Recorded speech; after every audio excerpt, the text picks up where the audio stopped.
remove me now. I do not want to be part of this show anymore.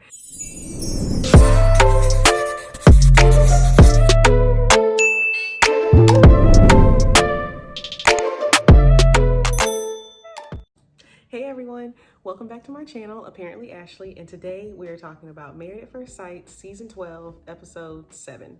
So if you currently are not watching Married at First Sight, I don't know where you've been. I started watching it in quarantine last year because they dropped the Charlotte season 9 on Netflix. And I had heard about the show before. I have a friend who has always said that she's gonna go on that show. My mom had watched it, but I had never given it a chance. And so when it was on Netflix, I was like, let me check this out. And I instantly became obsessed. And so then I quickly proceeded to Hulu, where they have a majority of the seasons on there, and I watched those. And now on TV is season 12, where they are based in Atlanta. And so for some context, like if you don't know what the show's about or never seen it, there are singles in whatever city that they choose for that season. They fill out like this questionnaire because they're like looking to get married or whatnot, and they talk about like their deal breakers, non-negotiables, like what are their preferences in their spouse, like their lifestyle, all this kind of stuff. And then these experts, consisting of like a sociologist, a pastor, and like a sex expert, they match 10 of those singles together to create 5 couples. And then they don't meet each other until the altar when they get married. And so they're literally getting married at first sight. And then they go through this 8-week experiment where they talk about all the difficult marriage conversations. And at the end of the 8 weeks, they have decision day where they decide if they're going to stay married or not. And so both people have to say that they want to stay married in order for them to stay married. And if one of them says that they want to get divorced, then they get divorced. So it is such an interesting show. It is such good TV. I'm obsessed. And this current season is wild. And so today we're going to talk about episode 7. And since I'm starting this review when the season has already started, I'm going to give a brief overview of the couples as I go through each one, and then mainly talk about what happened in this most recent episode on Wednesday. Without further ado, let's get started. All right, let's start with Clara and Ryan. So Clara is a flight attendant, and she kind of lives her life like on the spontaneous side. Like she doesn't really have a routine. She kind of just gets up and goes whenever and wherever she wants to. She also says that she falls in love all the time and very easily. And then she's married to Ryan, and Ryan, I don't know what Ryan does as a job, but he is the opposite of Clara when it comes to like being super disciplined, super routine. Ryan is like, I'm going to wake up, I'm going to drink my coffee, I'm going to read the newspaper, and then I'm going to work out, and then I'm going to shower, and then I'm going to go to work, and I'm going to come back home from work, work out again, shower again, watch one episode of my favorite TV show, and then I'm going to bed. Like he's like, my day is planned, this is what's happening, nothing is interrupting that. And so I can see that possibly being like where they butt heads a little bit between them, because in this week's episode they were talking about bedtimes, and Ryan was like, yeah, I go to bed at like 10:30, like 11 o'clock on a wild night. And Clara was like, what? Like that's what time my parents go to bed. And Clara was like, I'm going to bed at like 1 or whatnot, which makes sense because she's a flight attendant, and so she doesn't have like a set schedule with like when she goes to work and stuff like that, or like what time she should wake up and all that. So that makes sense. But I don't think that's going to be something that's like deal breakers for them. It's just going to be like, something that they have to just learn how to navigate. And also with Ryan, he has never said that he loves anybody. What? So that was a topic that came up in Wednesday's episode because they were meeting with Pastor Cal, who is one of the experts who matched them together. And they were talking about how has their relationship been progressing? How have they been intimate yet? And like, how's that going? Because Pastor Cal was saying like, they just use intimacy as like a barometer for like how relationships are going. And they started talking about love and stuff like that. And Ryan was saying how like, he's never said that he loves anybody. And Clara saw that as like, a red flag because she falls in love super easily. And she was like, I fall in love with everybody. And so she was just like, her fear is falling in love with Ryan and he doesn't love her back, which makes sense. But Pastor Cal was making a good point where he was saying that love is the act of like being committed and making choices to choose that person and, you know, put them first and all of those things like that, right? The whole like love is a verb thing. And he was like, don't get so caught up in how like love being a feeling. And so Ryan had said at the beginning of their like session, like, you know, like, I'm committed to Clara, like, wow, I can see this really being something amazing.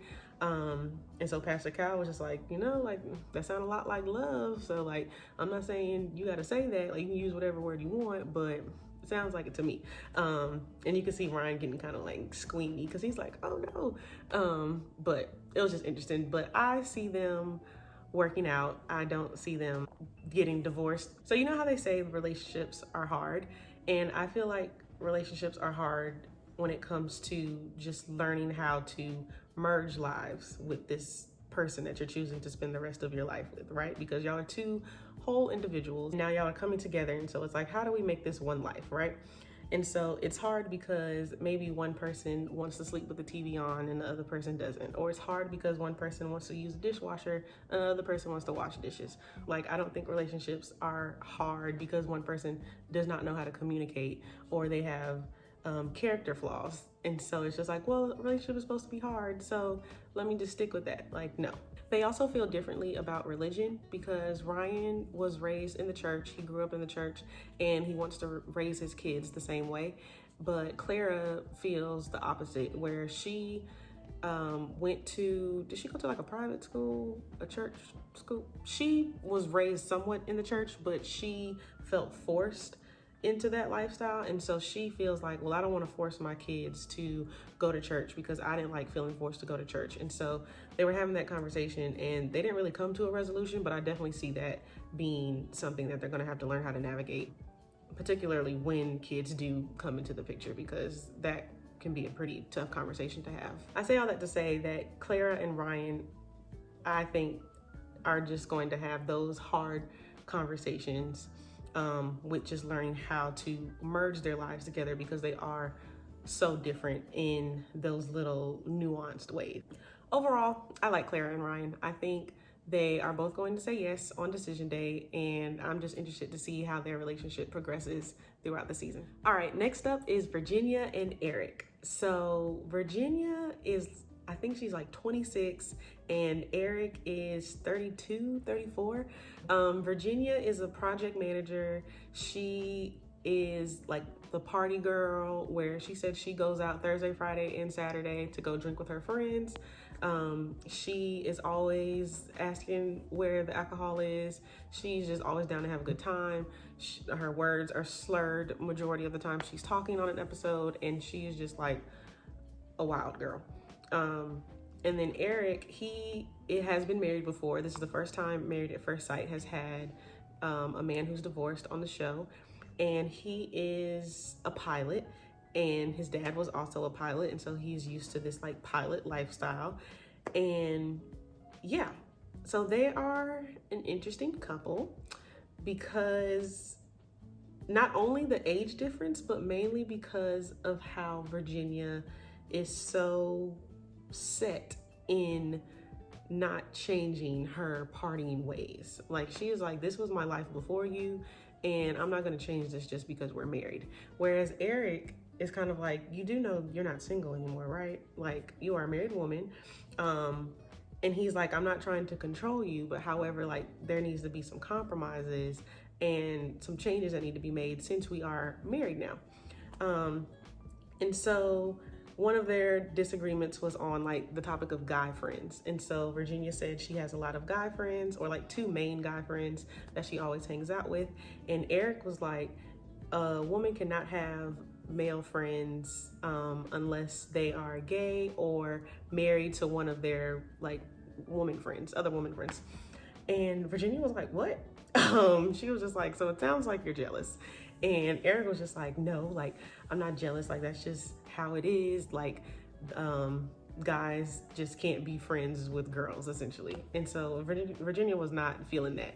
But Virginia wasn't making it any better, because she also was saying that, like, she'll go out and party and then just like fall asleep on her guy friend's couch and stuff, like, which is fine when you're like single or whatnot, but girl, you got a whole husband at home now, and like, he's worried about you, like, he don't know where you at. Because she was also saying that she doesn't like how Erik wants Virginia to text him whenever she makes it to wherever she's going. Like, she was just like, I did that when I was 16, like with my parents. And he was just like, I just want to make sure you're okay, which is valid, because like, girl, people are crazy out here.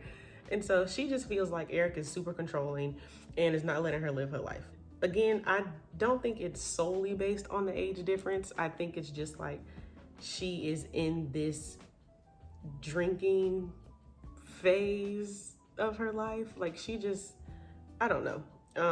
You would think that girl was an undergrad, the way she be throwing back drinks. Like, at some point you would think she'd wake up and be like, oh, I can't do this no more. But no, that girl just be going. Like, they walked into their hotel on their honeymoon, and she was just like, oh, she went straight to the minibar. It was crazy. One thing about Erik is he can come off very like, it's my way or the highway, like when he speaks, and it can be very like off-putting. I think he needs to be more aware of how he's sounding. Like, he needs to be more aware of his delivery when he's talking to her, because he's just kind of like, I'm a pilot, and like, I'm gonna be gone X amount of days out of a month, and like, if you can't handle it and I find out you can't handle it, then this is done. And it's just like, dang, like, so we're not even gonna talk about it in between that. It's just like, one strike and you out. And so he's just very like, it's either this or it's not, you know what I mean? And so that can just be very like, no room for conversation in the midst of that. And so that's something that I definitely think he could work on. Virginia was also saying how, you know, she's never lived with anybody before, but Erik's been married, and so he's lived with somebody. And so they were talking about how that's going to be different and like an adjustment. And Virginia was like, well, you know, sometimes like, I'm gonna need my space or whatnot. And Erik was like, my job literally gives you space all the time, because he's a pilot. Like, he said he's gonna be gone like half the month. And she was like, okay, we'll just schedule your flights like around the time when I need my space. And I'm like, girl, that's not how that works. But I'm just like, ooh, this is gonna be interesting. I do not think they're going to make it on decision day. I think he will say no, and she will say yes. That is my prediction. So we will see how that plays out.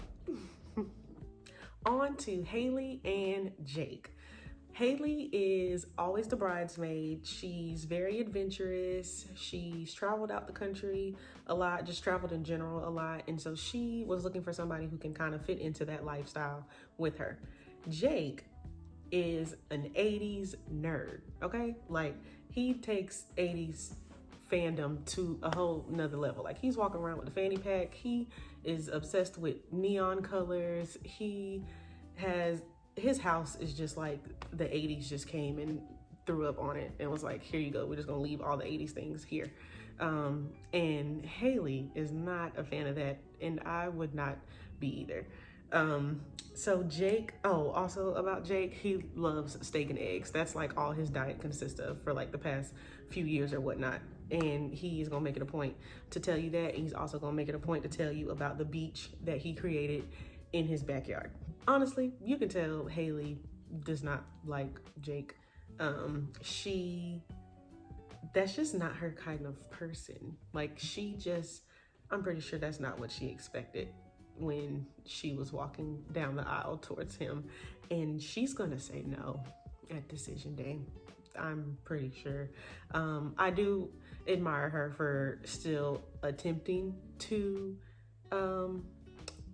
be engaged in this process, but that girl is not feeling it. They had a little issue in this past episode. They were in Vegas, and Haley went out with the other wives for some drinks, and then apparently some of the other husbands joined them. and Jake found out that it wasn't just a girls' night, that it turned into like a cast outing essentially, and he got upset because he felt like Haley was lying to him.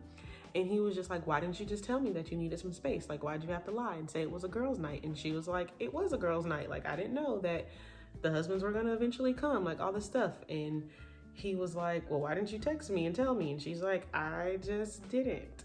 So yeah, that was like a huge issue. And Jake ended up saying, once they got back from the honeymoon, because that argument started in Vegas and was continuing in Atlanta. And Jake ended up saying that like in his past, he had people just tell little white lies, and those white lies kept building upon each other, and he just couldn't take it anymore. And so he was like, Haley doing that really brought him back to that experience. Which, okay, makes sense. He also proceeded to call her high strung, said she has high anxiety, and that like he asked the experts to specifically not match him with somebody like that. And so Haley was just like, dang, like, can I even get a word in? Because Jake was just kind of like firing off at the mouth at her. And he did end up apologizing to her off camera, but they slept in separate rooms on their first night back from the honeymoon. I think their pairing is not the best one. I do not think they're going to make it on decision day. I think they're both going to say no. Jake really wants to be married. He's a little older. I think he's like 38. He's like late 30s. And he is just like, he doesn't like the dating scene essentially anymore, because he said like on dating apps, like people aren't trying to be serious on there. So he wanted to do this show to find his wife, so that he wouldn't have to, you know, keep putting himself out there and like, keep getting rejected essentially, or not being taken seriously, I should say.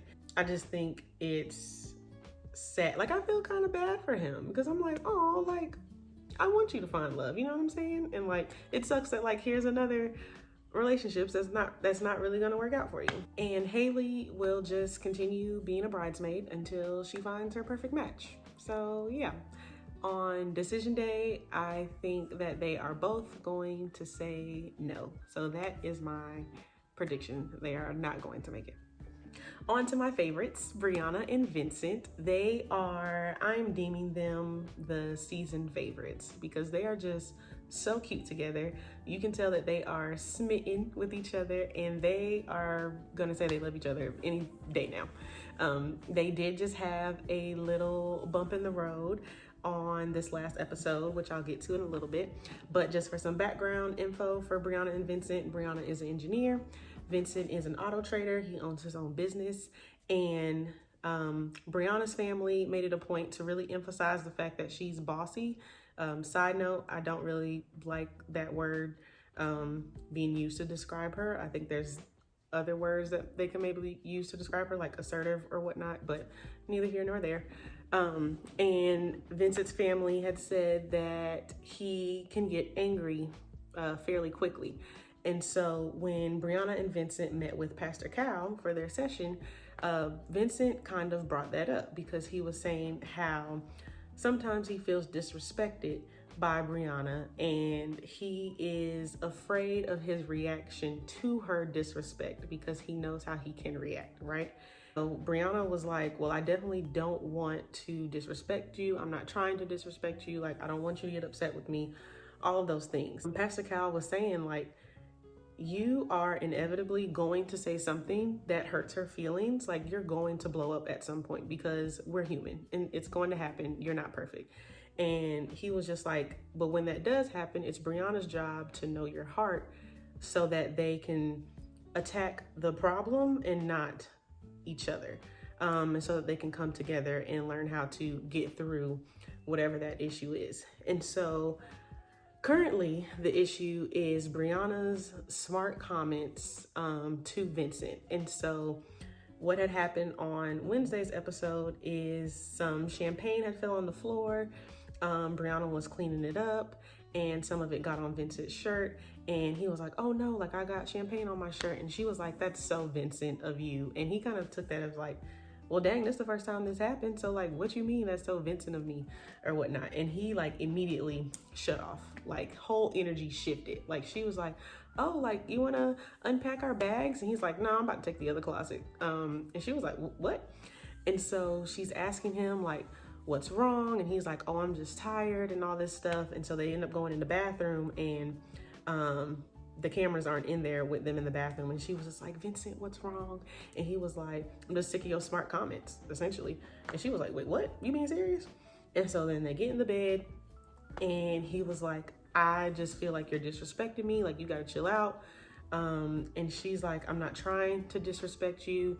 And he's like, you made the comment saying that's so Vincent, but like, what does that mean? Like, are you calling me an idiot? And she was like, no, I'm not calling you an idiot. Like, that's not what it means. And I wish she would have answered like what that means, but he didn't keep pressing it. But their whole thing is like, he wants to feel respected in their relationship. Valid, of course. I just hope that they can work on having clear communication with each other, because he did say he's that beat around the bush person, where she's that real direct person. And so it's like, he has to tell her exactly what it is for her to work on so that she can work on that.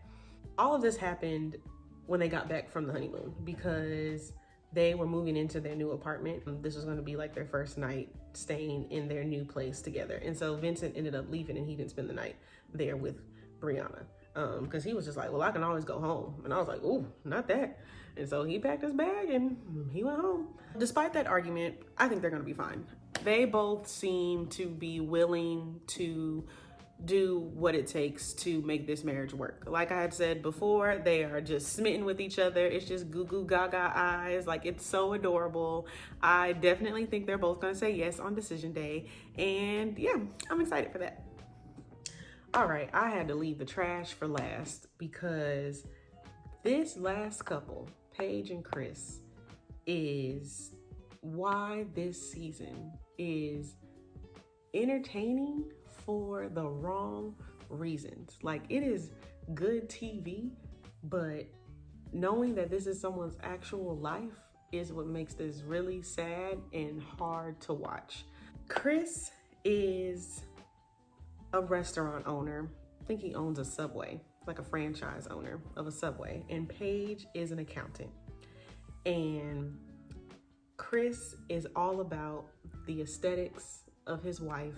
He had this vision of what his wife is supposed to look like. And if it doesn't match with that, then he wants out. And so he has made it very clear that Paige did not meet his expectation for that. He straight up told Paige that like he is not attracted to her. This was after he was intimate with her multiple times. And he is just being such a trash bag. So all of this was filmed in like July, August of 2020. And Chris was engaged in February of 2020. And they didn't end their engagement until like, what, July 2020. And so while they were on their honeymoon in Vegas, Chris found out that his ex-fiance is 6 weeks pregnant.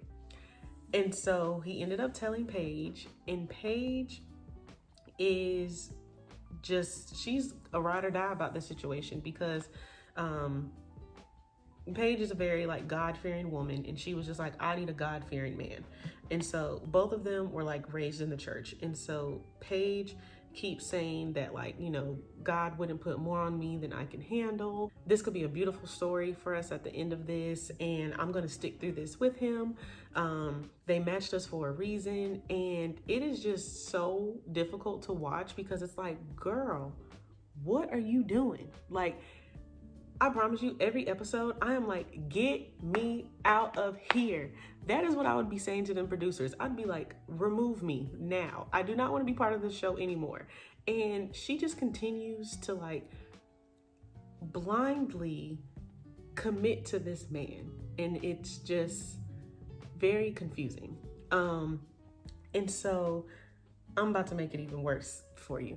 So we find out that the ex-fiance is pregnant, and they are packing their bags to go back to Atlanta. And Chris says that like he has thought about getting back with his ex, and that he's still in love with her. And it is just like, dang, like it's hitting her with the 1-2 punch. It's like, dang, Chris, you are getting worse and worse every episode. Like, you think that like it can't get worse, and then he says something and it's just like, you are really trash. Like, what? And so anyway, they get on the plane back to Atlanta. And while they're on the plane to Atlanta, Chris books a flight to Chicago and was like, I just need to get away and I need some time to think. And so he doesn't even move into the apartment with Paige. So she's like not even getting that experience either, which she don't even need. She need to leave this man, okay? So he goes to Chicago and he comes back and tells her that he talked to a divorce attorney and he wants to get a divorce and he's going to try and work things out with his ex. His whole thing was he didn't want someone else raising his kid, which I understand. However, you should have thought about that before you had sex with your ex-fiance, knowing that you was potentially about to be married to somebody in a few weeks. So it was a whole mess. So you would think that after Chris said he wants a divorce, Paige said that she wants a divorce. They both said and agreed that this is best for both of them. And you would think that they would just go their separate ways, but no. After Pastor Cal leaves, because they had their session with him where Paige walked Pastor Cal through her whole experience so far, and then Chris showed up late to that session. So after that session is over, Pastor Cal leaves and Chris whispers into Paige's ear, and apparently he says, my fear is falling in love with you. And so of course, Paige is like, oh, well, I don't know now. Like, now I'm confused. Like, I thought we were just gonna, this will be the end and I'll never see him again. But now she's like, it seems as if she's still gonna try and make this work. And I'm just like, girl, what is going on? Like, I promise you, every episode I am screaming at the television because I cannot handle it. According to the sneak peek preview for next week, Chris and Paige and his ex-fiance are all gonna sit down and have a little powwow together. I don't know what they're gonna talk about, but what needs to happen is they just need to wipe their hands of this whole situation and just separate from each other. So I don't know. It is an entire mess and I just need her to leave him. If I was her, once I would have found out that his ex-fiance was pregnant, I would have been like, you know what? I would have said, get me out of here. I want a divorce. But if for some reason I still had to film, I would have been like, well, hell, this is just an experiment now. Like, let me go on this free vacation, get these free meals, live in this apartment for free. Like, it just would have been a free 8 weeks for me. But I don't know. At the end of the day, Chris should not have been picked for this show. And Paige seems like she has the best intentions for being on the show. Like, she is willing to be all in, which to be someone on the show, you have to be. And it just sucks that she got the short end of the stick, as she stated. And I just wish she would have had a better experience. So I just hate this for her. All right, y'all, that wraps up my review of Married at First Sight, Season 12, Episode 7. I hope you enjoyed watching this video. If you don't watch the show, I hope everything I said made sense. If not, drop a question below and I'll be happy to respond. If you do watch the show, drop a comment below, drop your opinions about any of the couples, and let's chit chat about it, okay? I am going to be doing these on a weekly basis, so catch me here next week and you can hear more opinions on everything that's going on. So thank you for watching. Don't forget, like, comment, subscribe, share, all of those good things related to the YouTube world, and I'll see y'all next week. Bye.